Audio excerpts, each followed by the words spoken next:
Hello मित्रों, केम छो? तमे मारी चेनल में नवा हो तो सब्सक्राइब ने लाइक करता रहो मित्रों।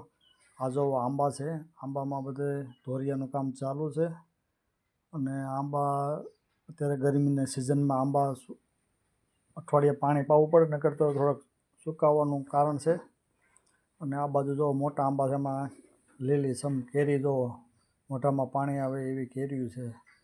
जो त्यारे आपणे पाणीनुं काम चालू करी दीधुं छे अने धीमे धीमे कलमुं बधुं पाणी पीवे छे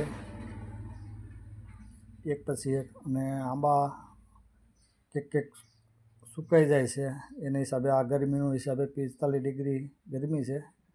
जो आ आंबो एकदम सुकावा मळ्यो छे पाणीनी हिसाबे। एक आ बीजो आंबो पाणीनी खास जरूर छे। आ गरमी एटली पड़े छे के जमीन पे तपवा मळी छे एना माटे आ पाणी। अने जे मित्रोने आ कलमું सुकाय छे अने एनी पासे कांई सजेशन होय तो कॉमेंट करता रहीजो के एना हिसाबे हुं सुकाय छे। अने अमारा वडोदराथी एग्रीकल्चरना साहेब आवी गया छे माहिती देवा माटे आंबानी। हवे ए आगळ हुं कहे छे पछी आंबानुं विषे तमने आगळ विडियो कहीश। धन्यवाद।